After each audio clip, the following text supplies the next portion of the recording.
할렐루야. 해피투게더 영상 큐티에 오신 사랑하는 성도님들을 주님의 이름으로 축복합니다. 오늘 우리에게 허락하신 말씀을 통해 은혜 받고 순종의 삶을 살아내시기를 원합니다. 다 함께 말씀을 봉독하겠습니다. 이에 다윗이 그와 함께한 백성을 찾아가서 천부장과 백부장을 그들 위에 세우고 다윗이 그의 백성을 내보낼세 3분의 1은 요압의 휘하에 3분의 1은 수루야의 아들 요압의 동생 아비새의 휘하에 넘기고 3분의 1은 가드 사람 이때의 휘하에 넘기고 왕이 백성에게 이르되 나도 반드시 너희와 함께 나가리라 하니 백성들이 이르되 왕은 나가지 마소서. 우리가 도망할지라도 그들은 우리에게 마음을 쓰지 아니할 터이요 우리가 절반이나 죽을지라도 우리에게 마음을 쓰지 아니할 터이라. 왕은 우리 만명보다 중하시오니 왕은 성읍에 계시다가 우리를 도우심이 좋으니이다 하니라. 왕이 그들에게 이르되 너희가 좋게 여기는 대로 내가 행하리라 하고 문 곁에 왕이 섬에 모든 백성이 100명씩 1000명씩 대를 지어 나가는지라. 왕이 요압과 아비새와 이때에게 명령하여 이르되 나를 위하여 젊은 압살롬을 너그러이 대우하라 하니 왕이 압살롬을 위하여 모든 군지휘관에게 명령할 때에 백성들이 다 들으니라. 이에 백성이 이스라엘을 치러 둘러나가서 에브라임 수풀에서 싸우더니 거기서 이스라엘 백성이 다윗의 부하들에게 패하매 그날 그곳에서 전사자가 많아 2만 명에 이르렀고 그 땅에서 사면으로 퍼져 싸웠으므로 그날의 수풀에서 죽은 자가 칼에 죽은 자보다 많았더라.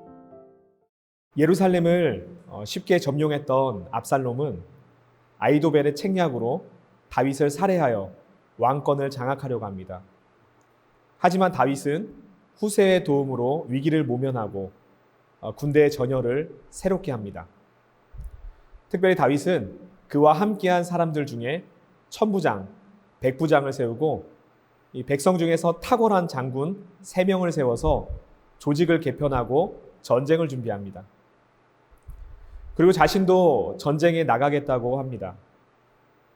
그런데 다윗은 이미 노년이었고 전쟁에 참여하기 어려운 상황이라고 할 수 있습니다. 오래전 암몬과의 전쟁에서 우리아를 최전방에 보내고 자신은 궁에서 거할 때와는 대조되는 모습을 보게 됩니다. 하지만 백성들은 이 다윗 왕을 생각해서 전쟁에 참전하지 마시고 기다려달라고 요청합니다. 리더는 백성을 위하고 백성은 리더를 위하는 정말로 아름다운 연합의 모습이었습니다. 서로를 위하며 희생을 꺼리지 않는 공동체가 싸우는 전쟁은 이미 승리한 전쟁과 다름없습니다.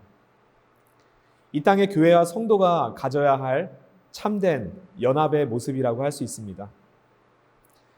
다윗은 결국 백성의 간청에 따라 전쟁에 출전하지 않게 되고 군대를 환송하게 됩니다. 그리고 전쟁에 참전하는 장군들에게는 특별한 부탁을 하죠. 5절 말씀입니다. 그때의 왕이 요압과 아비새와 이때에게 부탁하였다. 나를 생각해서라도 저 어린 압살롬을 너그럽게 대하여 주시오. 왕이 압살롬을 너그럽게 대하여 달라고 모든 지휘관에게 부탁하는 말을 온 백성이 다 들었다. 다윗이 장군들에게 아들 압살롬을 살려줄 것을 간청하고 있습니다. 물론 다윗이 이 어린 압살롬이라는 표현을 통해 알 수 있듯이 아들을 아끼는 마음을 볼 수가 있습니다. 반역을 일으켰던 수장이었고 비극의 주인공인데 그를 살려달라고 정중히 부탁을 하고 모든 백성이 듣게 됩니다. 다윗에게도 반역자인 압살롬을 너그러이 대우하라는 말을 전하는 것이 심적으로 큰 부담이 있었을 것입니다. 다윗은 단순히 아들이기 때문에 살려주라고 했을까요? 그렇지만은 않습니다. 아버지에게 반역을 했고 칼을 겨누는 아들이라면 상황이 다를 수 있습니다. 정치적으로 보나 군사적으로 봐도 이 압살롬은 장군들의 손에 죽어도 어찌할 수 없는 상황이었습니다. 그러나 다윗은 이 고난의 터널을 지나가는 중에 계속 성화되고 변화되어 가고 있었습니다. 이전에 시므이가 다윗에게 저주할 때도 그랬습니다. 다윗을 향해 피 흘린 자여 사악한 자여 가거라 가거라.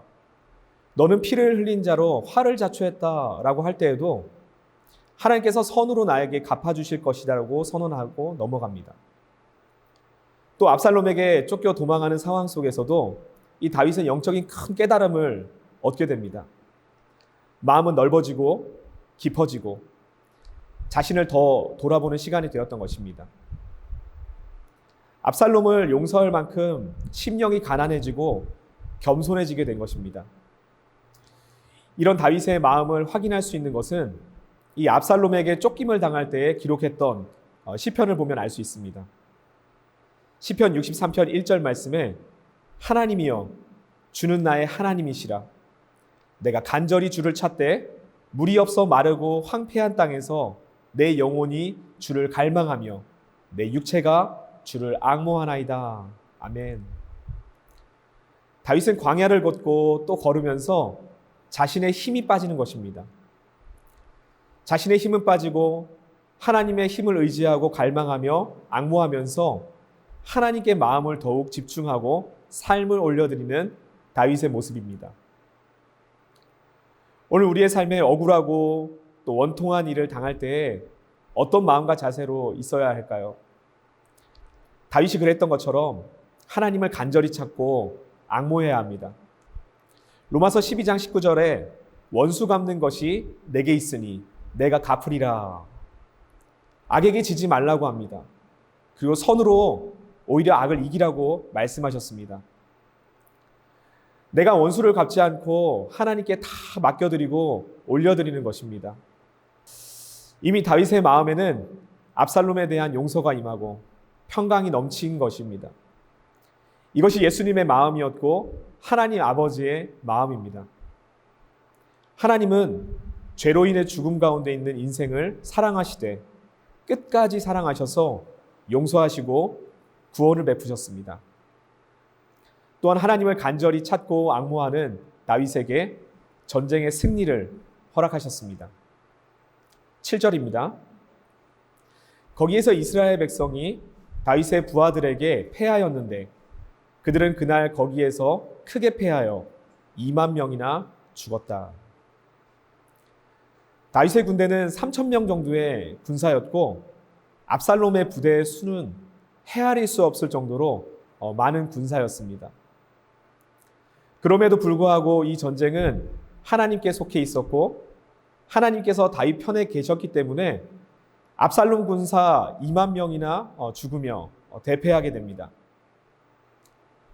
압살롬 군대가 얼마나 크게 패했는지 성경은 숲속에서 목숨을 잃은 군인이 칼에 찔려 죽은 군인보다 더 많았다라고 말합니다. 이 전쟁 가운데 하나님의 적극적인 섭리와 개입이 있었음을 보게 되는 것이죠. 하나님께서 원수 갚는 것이 내게 있다고 하셨던 것처럼 말씀대로 이루어지게 되었습니다. 오늘 나의 주변을 둘러보며 용서해야 할 사람이 있습니까?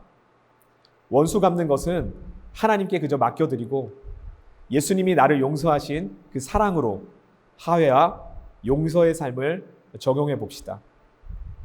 선으로 악을 이겨낸 기쁨을 충만하게 누리게 될 것입니다. 그리고 환경적으로 다윗처럼 도망자 신분 같지만 실상은 전쟁의 승리자로 하나님이 높여주시고 세워주실 것입니다. 오늘 하루도 다윗처럼 어려운 환경 속에서도 하나님을 간절히 찾고 앙모하는 사랑하는 성도님 되시기를 예수님의 이름으로 축복합니다. 다 함께 기도하시겠습니다. 사랑과 은혜의 하나님, 오늘도 새로운 하루를 허락하여 주시고 하나님의 말씀으로 이 아침을 깨우게 하신 것 감사를 드립니다. 다윗이 위태할 때 돌보아 주시고 또 그 슬픔 가운데 있는 다윗을 격려하시며 힘을 주신 하나님을 찬양합니다. 특별히 어린 압살롬, 그 정말 하나님을 반역하고 또 나라를 위태롭게 했던 그 압살롬을 품으며 주님의 마음으로 나아갔던 것처럼, 그리고 심판자, 그 주관자가 하나님이심을 고백했던 다윗의 모습처럼 오늘 우리의 삶에도 하나님께 철저하게 믿고 맡겨드리는 그러한 믿음과 신앙이 될 수 있도록 주님 함께하여 주시옵소서. 원수 갚는 것이 내게 있다라고 말씀하여 주셨는데 내 손으로 내 입으로 원수를 갚지 않게 하여 주시고 주변에 정말 화해가 필요하고 용서가 필요한 그 영혼들에게 먼저 손 내밀며 서로 화목해 되는 그런 놀라운 은혜와 축복이 오늘 하루의 삶 가운데 일어날 수 있도록 은혜를 베풀어 주시옵소서. 주님 사랑합니다. 감사합니다. 우리의 삶을 일으키실 주님을 찬양하며 우리를 구원하신 예수님의 이름으로 간절히 기도드립니다. 아멘.